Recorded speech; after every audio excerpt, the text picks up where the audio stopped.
Forum, Asian Dialogue for Innovation and Progress. First, we would like to welcome the distinguished guests. Please rise and wave to us when your name is called.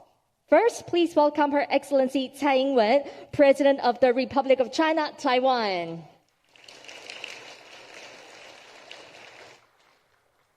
Please welcome the Honorable Tony Abbott, former Prime Minister of Australia.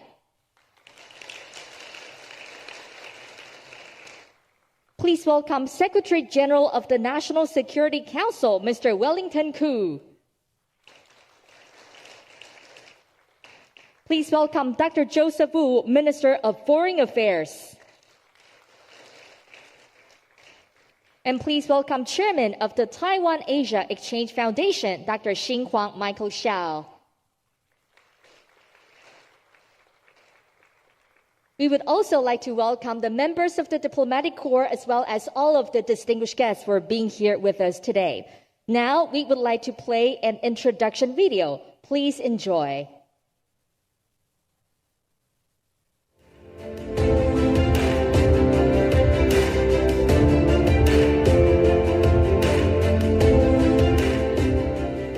"台湾新南向，印太共坚强。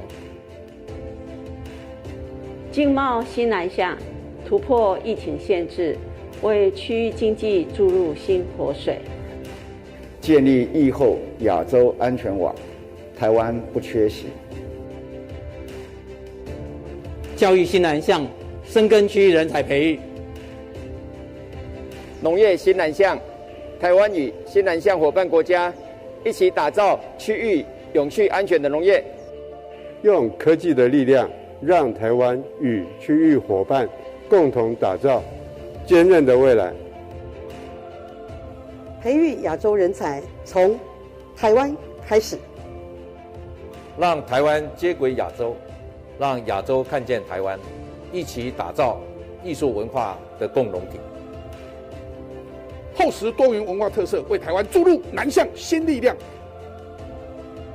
客家南向继续太铺向前行，依循南岛祖先的航海轨迹，让我们重建台湾跟世界的连接，携手侨界，共创南向新视野。台湾新南向，亚洲复苏新能量。台亚会与大家一起携手前行，以韧实力重启进步价值。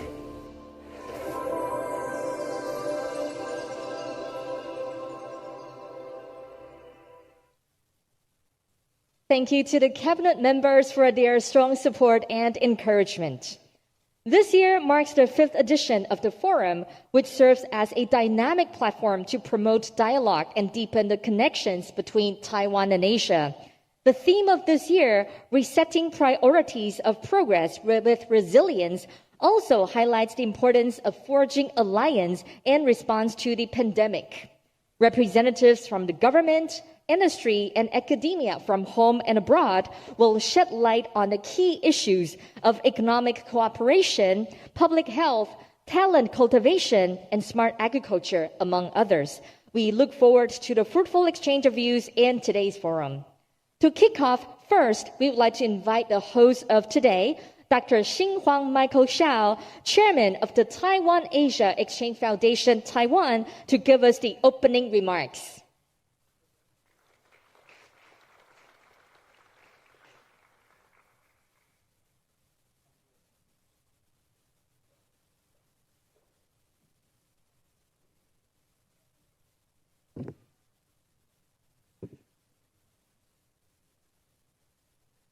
President Tsai, Secretary General Wu, Minister Wu, the Honorable Tony Abbott, the Honorable KG Furuya, distinguished guests and participants, ladies and gentlemen, good morning.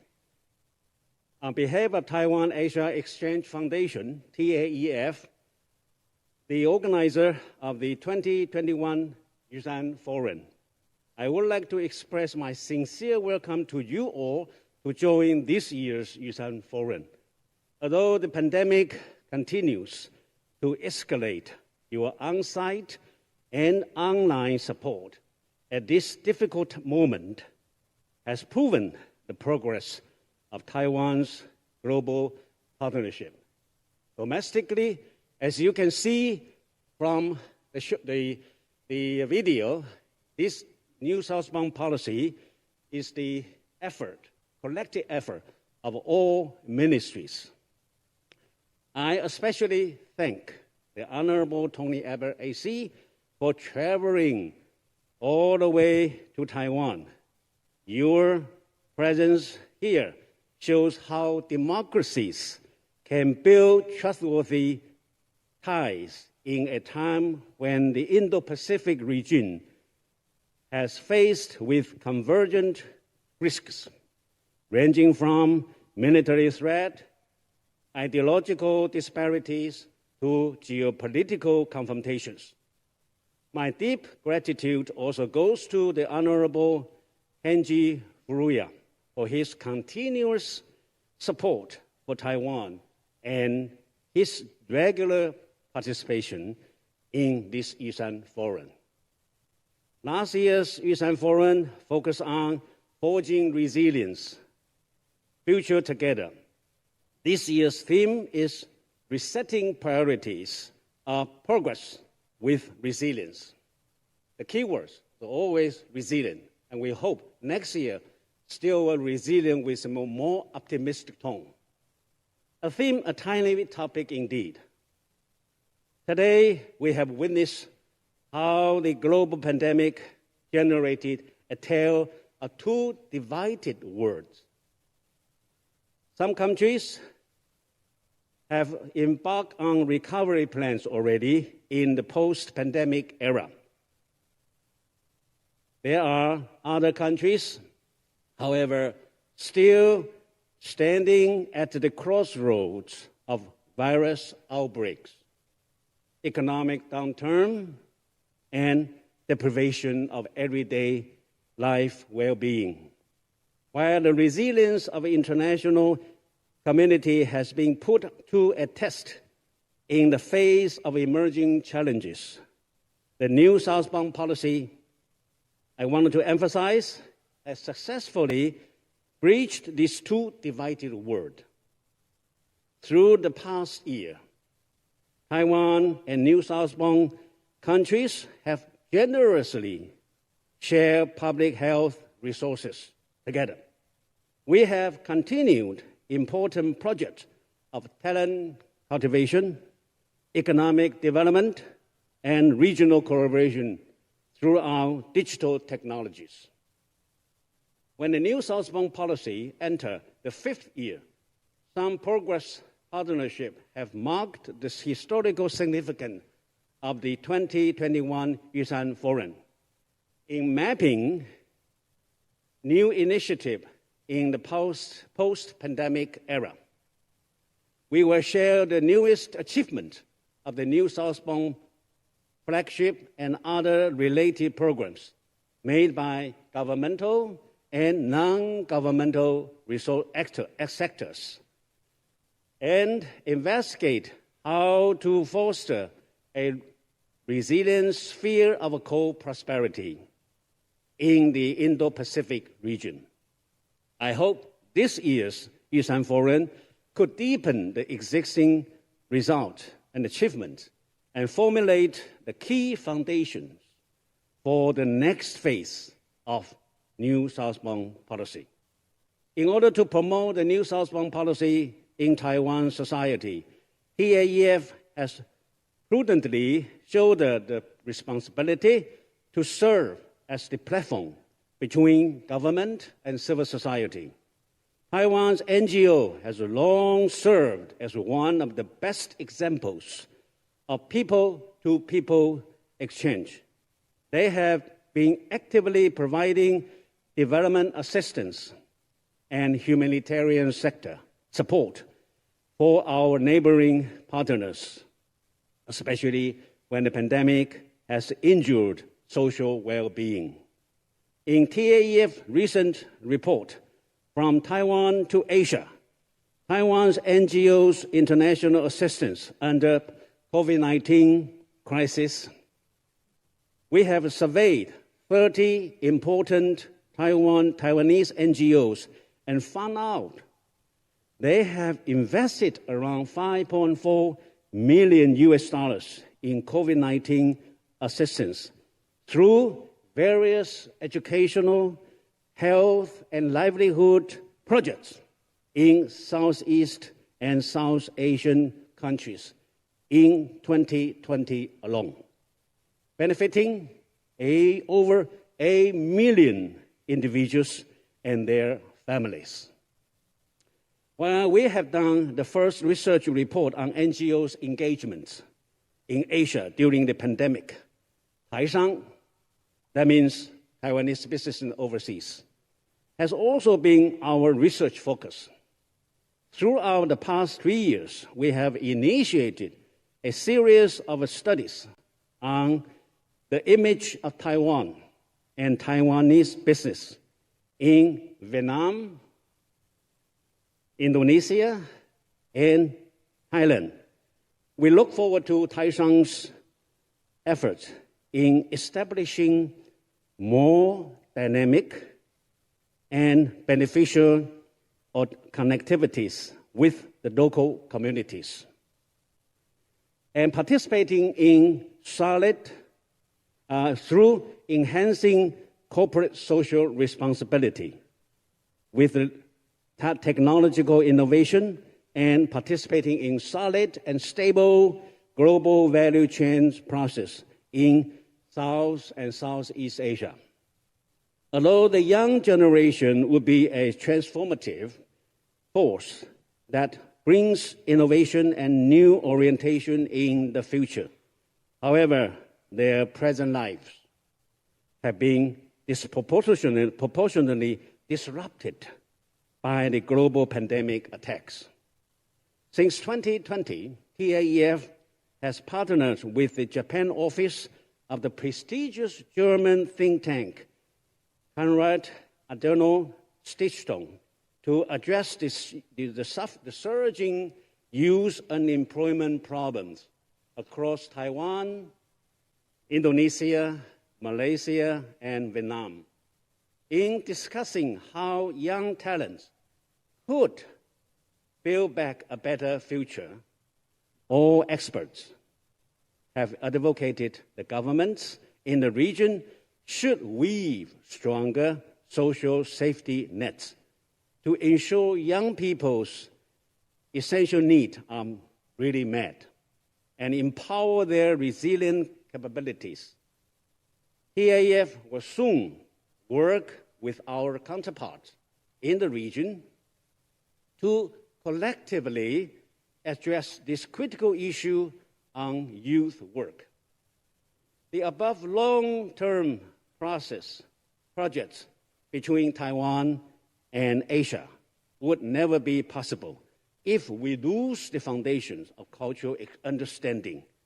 TAEF has partnered with Taiwan National Culture and Art Foundation, Indonesia's Yayasan Ineo Yogyakarta, and Vietnam's National Institute of Culture and Art Studies to expand the influence of Kaohsiung Museum of Fine Arts major exhibition, Pan-Austronesian Arts Festival in global community. In addition to the contemporary arts, TAEF will work with the Ministry of Culture, the Cultural Taiwan Foundation, the Keelung City Cultural Affairs Bureau to launch an exhibition titled Researching the Seas, Archipelago Memories in Circulation. In late October this year, where the transnational flows of commerce and networks among Keelung, Penang, and Manila will be emerging. The prolonged global pandemic demands unprecedented solutions and collaboration. It is important to recognize how Taiwan's New Southbound policy has built new social bonding in a time of social distancing I hope you take this opportunity to stay there. I would like to take this opportunity to say that with all the new challenges and opportunities and new allies, new friends, the new southbound policy is ready to enter the new stage to sustain regional inclusive development and progress. I hope you all will enjoy and engage in today's forum. Your variable participation and support for Taiwan would shine the 2021 Yusan Forum. My special thanks to TAEF long-standing partners from government and civil society that made today's event possible. With our collective efforts, I believe we will certainly meet again next year to celebrate another fruitful journey of a new southbound partnership. Thank you very much. Thank you very much, Chairman Hsiao. And as Chairman Hsiao mentioned, resilience is the key word. And with our joint efforts, we will be able to create new opportunities and overcome the challenges together. So we are truly grateful that we can gather here to attend this important forum. And next, we are honored to have invited Her Excellency Tsai Ing-wen, President of the Republic of China, Taiwan, to give us her remarks.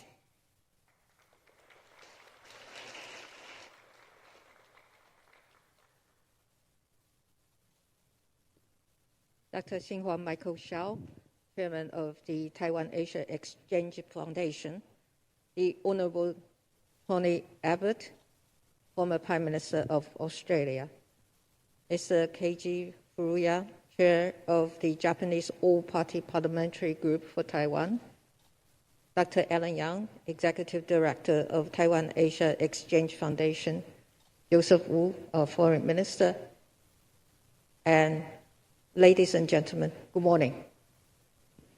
First, I would like to extend a very warm welcome to you all for joining us virtually and physically at this year's Yusan Forum. I especially want to thank and welcome Mr. Tony Abbott, Australia's former Prime Minister, for coming all the way from Australia to join us this year. As countries around the world are still fighting the COVID-19 pandemic, we appreciate your effort to come to Taiwan to share your views on the recent global development in person. Under the current ever-changing international environment, you and your country's consistent effort to defend democracy, its values, and rules-based international order while resisting coercion from authoritarian countries is truly courageous and amicable. I know many international leaders are joining us virtually today due to restrictions on international travel. Your participation today signifies your staunch belief in democratic values such as freedom, the rule of law, human rights, and free trade, as well as friendships and support for Taiwan. I want to take this opportunity to invite you all to Taiwan after the pandemic recedes. Even though our efforts to combat the pandemic remains, there are issues important to the region and the world, which requires our attention and joint efforts. Issues such as how to promote cooperation in new reality we are facing, and how should we reset the priorities and reinforce resilience. This year's Yusan Forum is set to facilitate discussions on these important and pressing questions as we move towards a post-pandemic future. During a previous Yusan Forum, Chairman Hsiao made a keen observation. He said, Taiwan is not a problem, but rather a solution. Taiwan, through its evolution as an economic powerhouse, and a vibrant democracy is indeed part of the solution to emerging challenges with ramifications on a global scale, from climate change to new diseases, proliferation and terrorism, to human trafficking and threats to supply chains. Despite being excluded from international organizations, Taiwan has strived to adhere to international protocols. Taiwan has also been working proactively and diligently with like-minded partners on the developments of the region.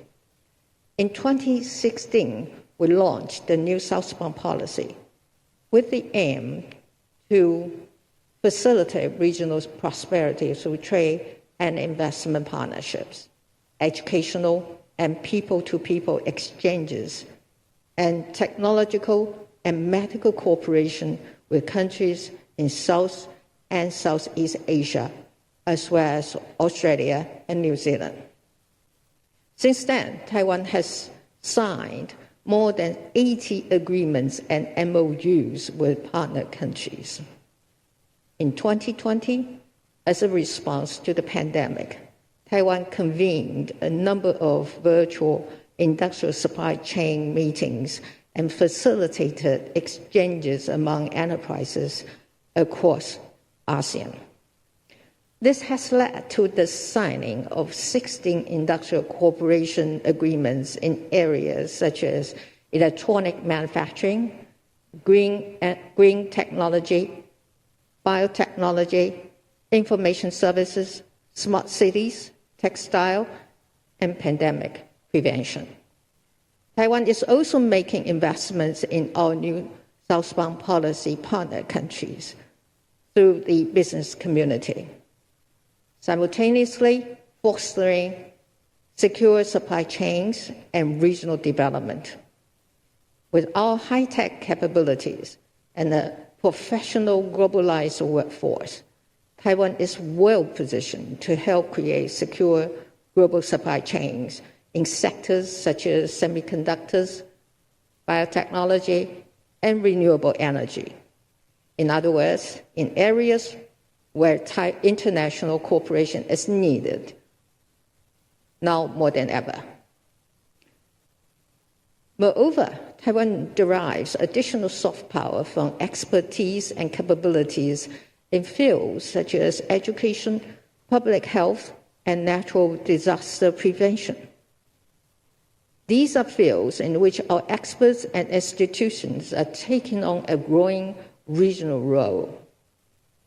Our universities, for example, are prepared to work with other universities in the region to develop Chinese language training. Our medical facilities are sharing expertise in medical technology and management with partners around Asia. Economically, despite the flare-up of the infection in the spring, Taiwan's overall economic growth reached 8.34% in the first half of 2021. Taiwan's exports grew 31%, the most among the 4 Asian tigers. Imports also increased by 28.6%. Moreover, Taiwanese investment in the new southbound policy countries over the first half of this year increased by 58.87% year on year. Reciprocally, there was an increase in new southbound policy countries' investment to Taiwan by 57.5%. Taiwan's investment in ASEAN constitutes 35.1% of the overall investment, exceeding the 25.8% investment in China. At this critical juncture, as the world fights to regain its footing from the effects of the pandemic, Taiwan can be a crucial actor in the peaceful development and prosperity of our region. Of course, prosperity requires a peaceful, stable, transparent, and open environment. The Indo-Pacific region is now the world's fastest growing region.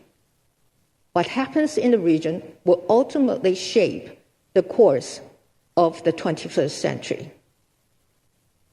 This emergence offers innumerable opportunities in everything from trade and manufacturing to research and education.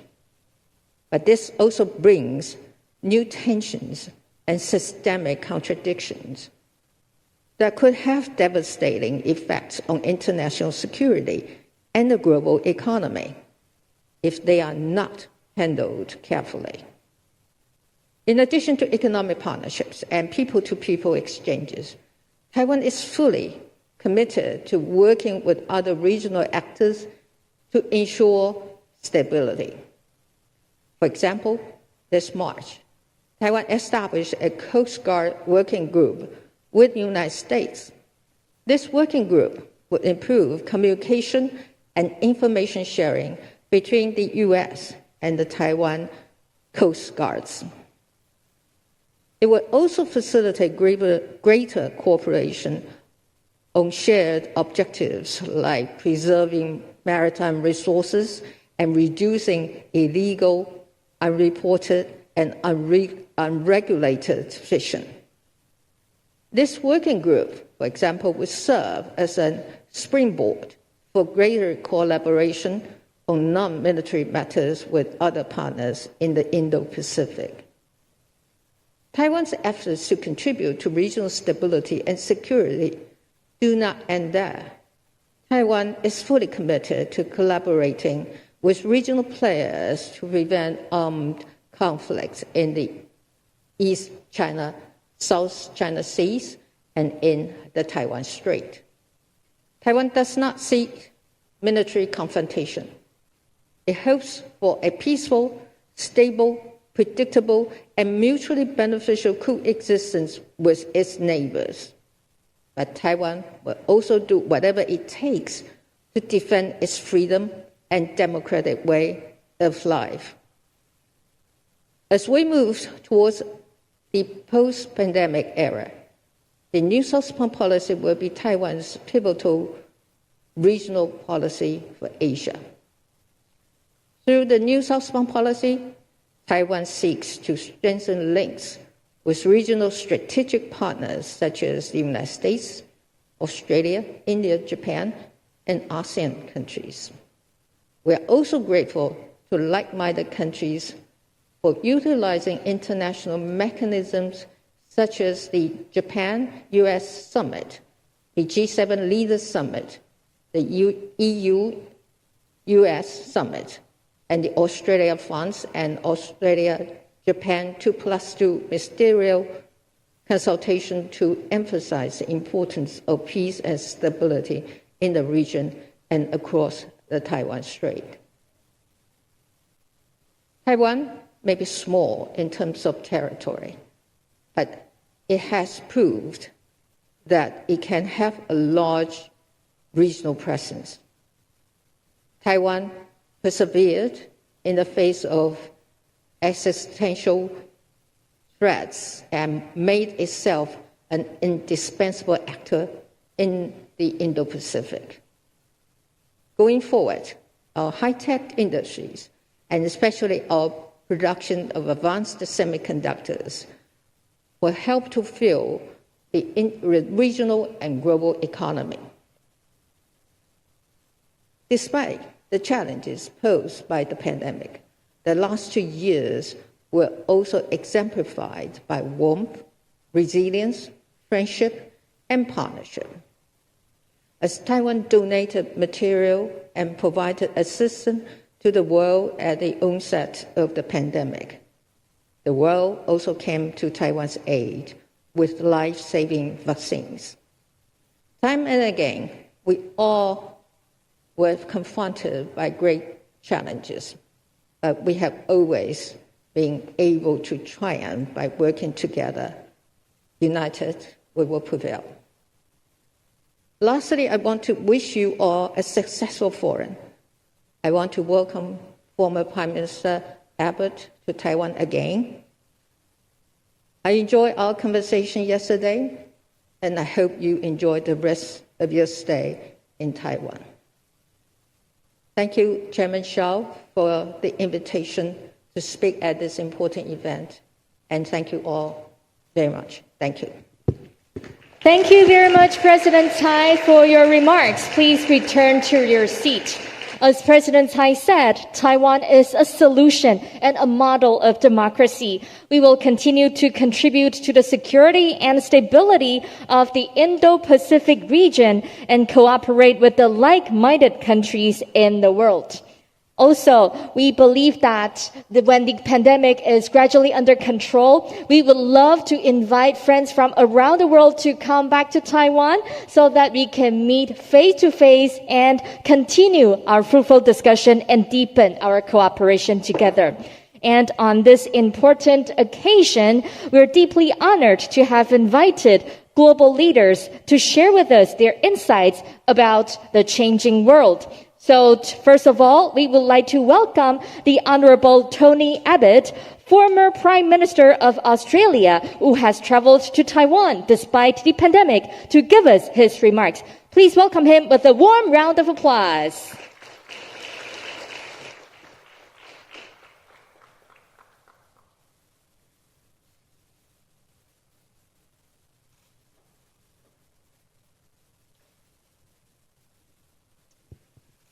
Madam President, Foreign Minister Wu, ladies and gentlemen, distinguished guests.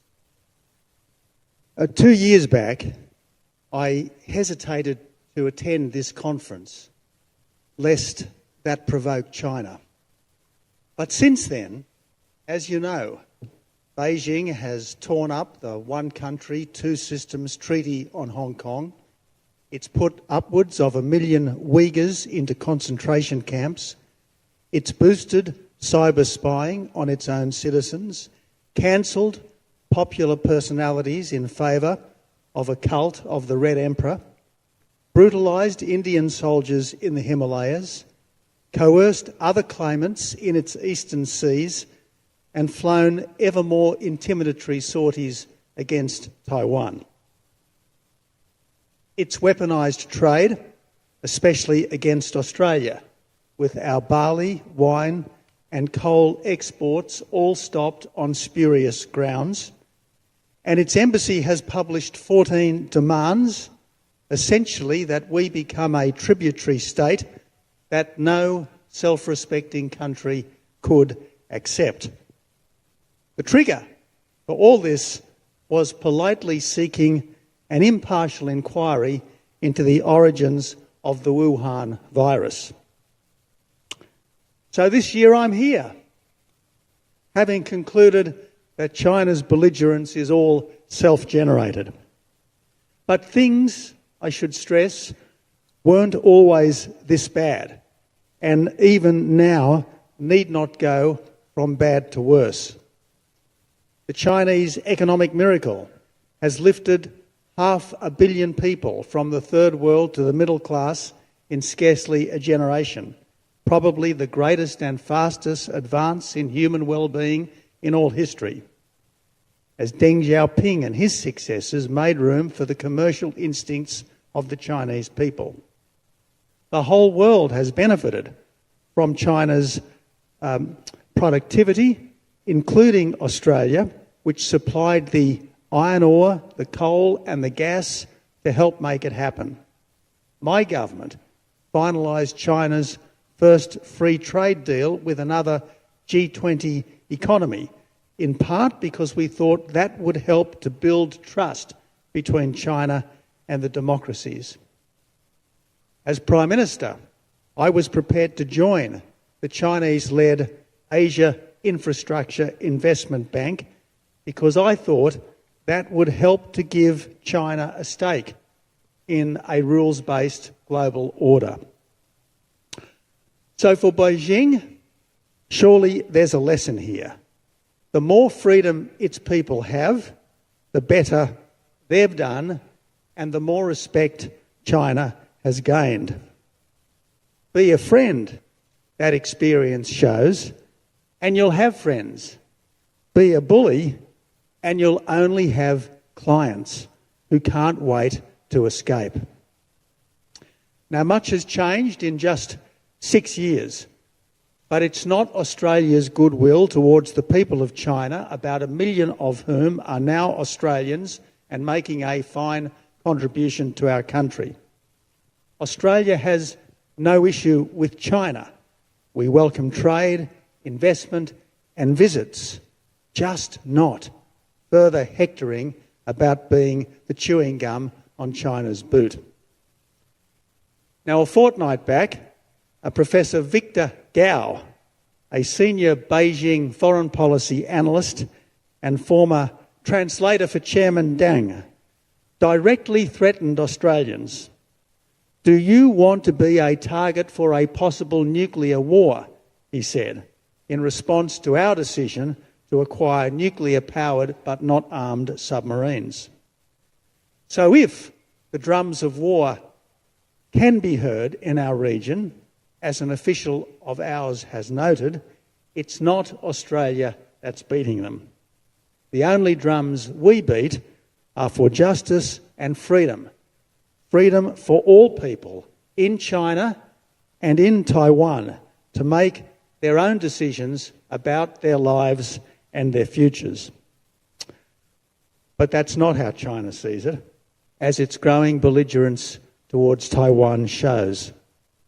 Sensing that its relative power might have peaked, with its population ageing, its economy slowing and its finances creaking, it is quite possible that Beijing could lash out disastrously quite soon. Our challenge is to try to ensure that the unthinkable remains unlikely and that the possible does not become the probable. That's why Taiwan's friends are so important now, to stress that Taiwan's future should be decided by its own people and to let Beijing know that any attempt at coercion would have incalculable consequences. As we know, this is not the world's only flashpoint. There's Israel, never not under existential threat, and the Ukraine, menaced by the new Tsar. But nowhere is the struggle between liberty and tyranny more stark than across the Taiwan Strait. Now, in 7 decades, Taiwan has grown from an impoverished dictatorship to a prosperous democracy. For a long time in Taiwan, as in China, there was thought to be a trade-off between liberty and prosperity, with people having to sacrifice their freedom for their wealth. For a long time, it was assumed that no dictatorship could evolve without mayhem. Yet Taiwan proves that authoritarian governments can liberalise, and they can do so without sacrificing prosperity or unleashing anarchy. Economic growth here since 1990 has averaged 5%, and you Taiwanese are now the 15th richest people in the world in purchasing power terms. Let me say, this is simply a stellar performance. Prosperity plus freedom, a model that the whole world should admire, not isolate. It is to the vast credit of successive Taiwanese leaders that power was steadily dispersed in a peaceful, orderly way, and to the credit of the Taiwanese people that they've used their freedoms responsibly to build an even richer and stronger island. As things stand, how could Taiwanese people ever want to exchange their current lives for an alternative that's poorer and less free? Why would they want to get caught up in the old arguments about who is the real China especially as China, meanwhile, has taken a wrong turn. Maybe the Deng era market freedom was a short-term device to strengthen the country, a tactic like hide and bide. But China's leaders should have thought more deeply about this, because dropping the ruse has just united others against them. It's Beijing that's created the Quadrilateral Security Partnership, linking the United States, Japan, India and Australia, because it's been so unreasonable. And the more aggressive it becomes, the more opponents it will find. At our recent ministerial summit, both Australia and the United States stated their intent to strengthen ties with Taiwan, which we both declared is a leading democracy and a critical partner for both countries. The State Department has just affirmed that the US commitment to Taiwan is rock solid. I don't believe America could stand by and watch China swallowed up. I don't believe Australia should be indifferent to the fate of a fellow democracy of almost 25 million people. The US Secretary of State put it well earlier when he said of China that America would be competitive when it should be, collaborative when it can be, and adversarial when it must be.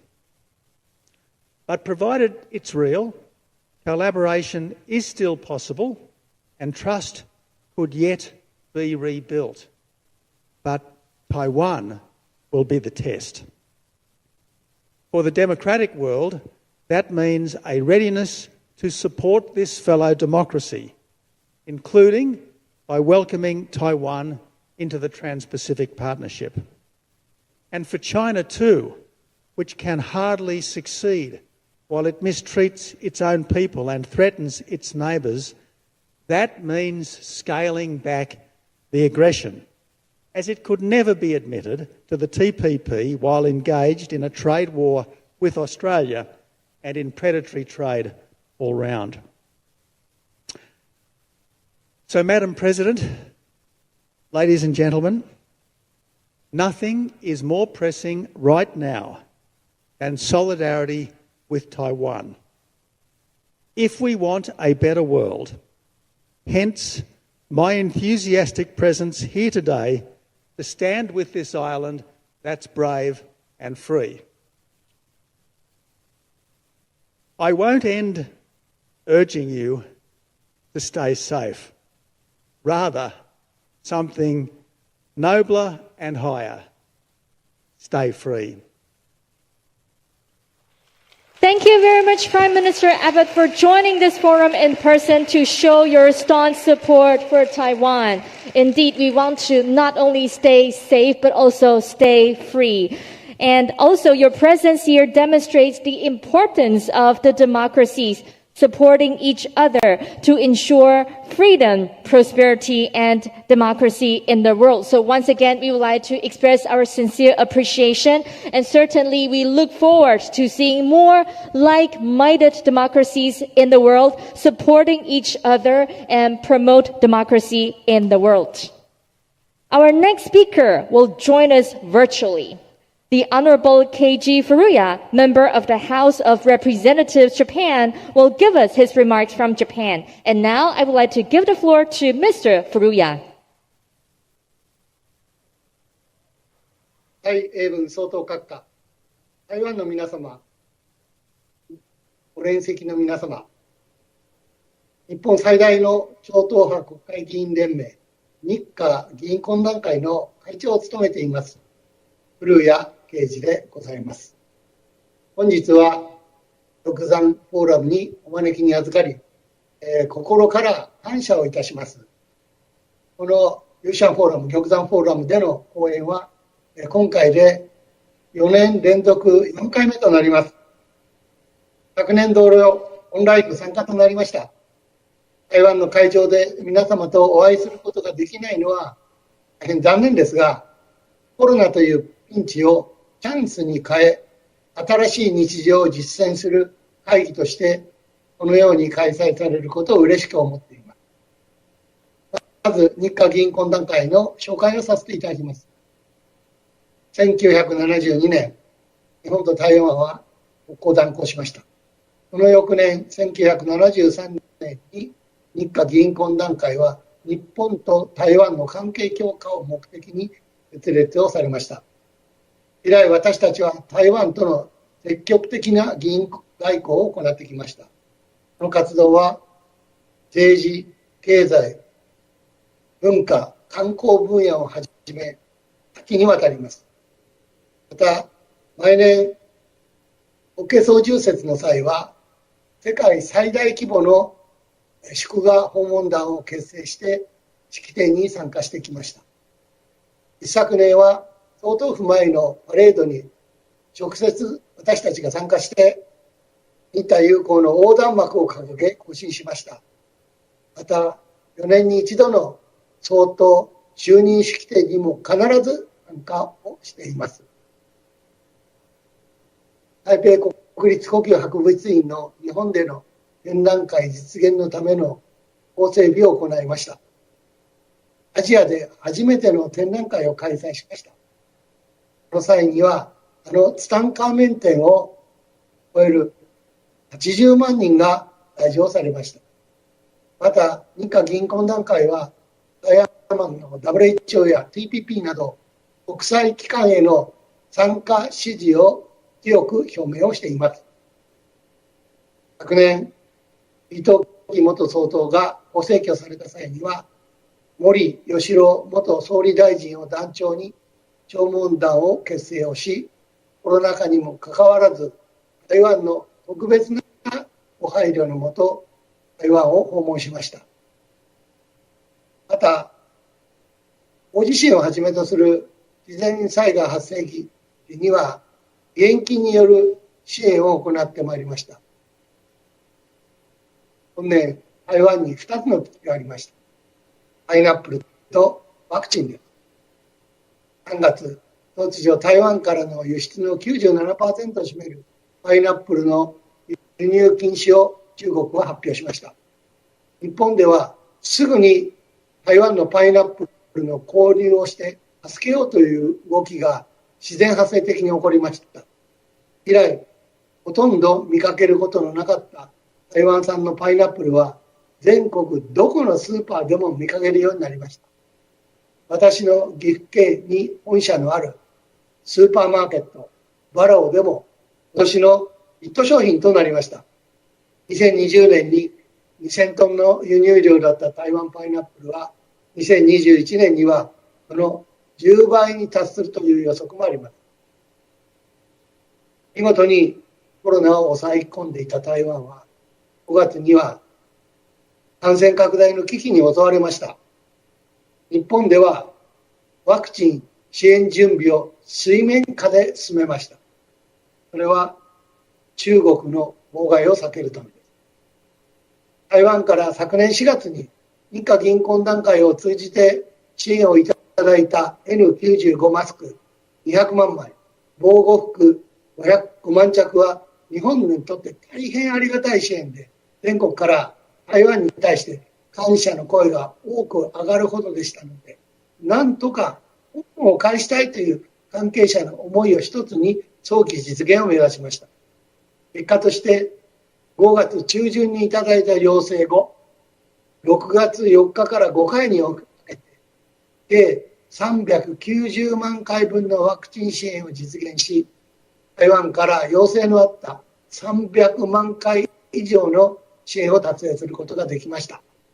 そして9月16日には台湾よりワクチン支援のお礼として酸素濃縮機1008台、パルスオキシメーター1万台の医療支援をいただきました。感謝いたしております。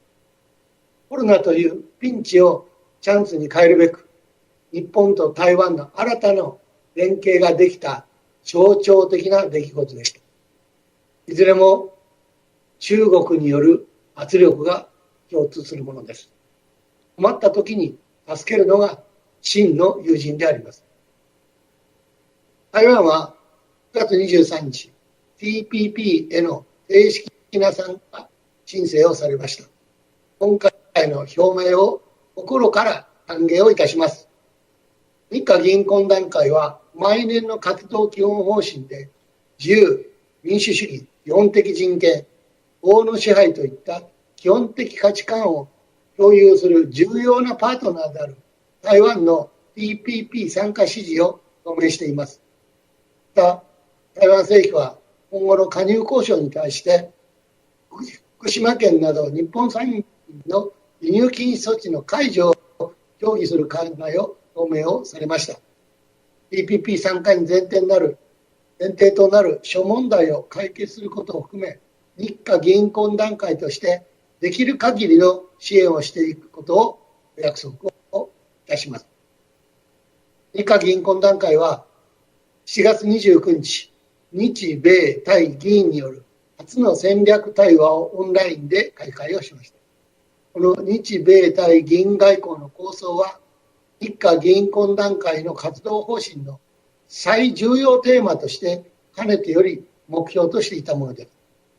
2020年1月、蔡英文総統の再選直後、私は台湾を訪問し、蔡英文総統閣下と直接に依頼し、賛同いただきました。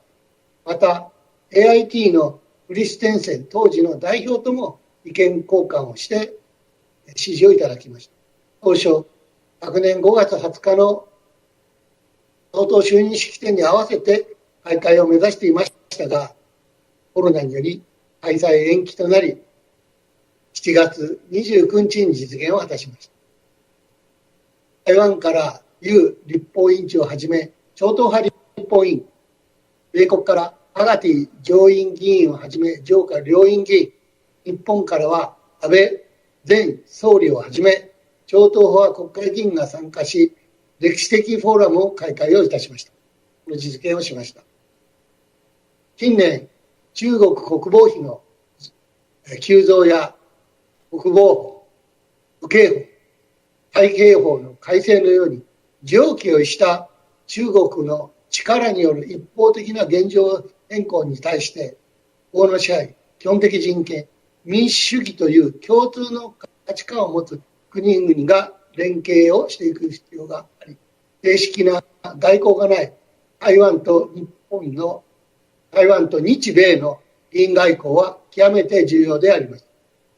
私が所属する自由民主党でも、台湾政策の提言を策定し、その中で日米台による安全保障対話のプラットフォーム構築のため、現実的な第一歩を踏み出すこと。例えば、日本の自衛隊、米国、台湾の海軍の音楽隊による文化的行事を行い、緊張を高めることなく、交流の実績を積み上げることを提案しました。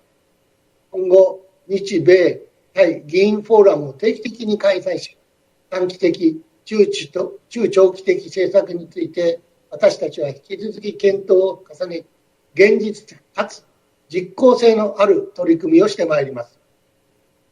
来年は日本と台湾が断交して50年、再来年には日華議員懇談会設立50年を迎えます。私たちは半世紀にわたりこれまで構築してきた日本と台湾の絆をより強固にして、この信頼という力を生かし、次の50年につながる取り組みを行ってまいります。ありがとうございました。シェイシェイ。Thank you, Mr. Furuya, for your remarks and your lasting support. Due to the pandemic, former Japanese Prime Minister Shinzo Abe cannot be with us today. However, he has prepared a special message for the Yushan Forum.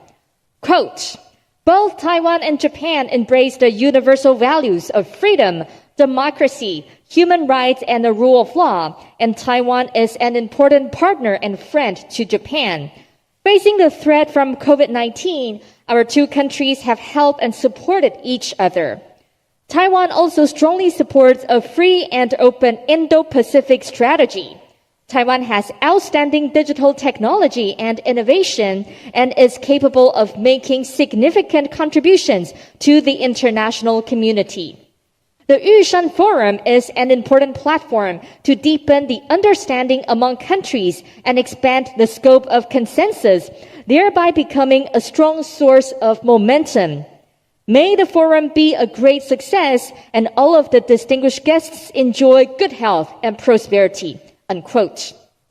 We would like to thank Prime Minister Abe for his support and friendship. Thank you very much.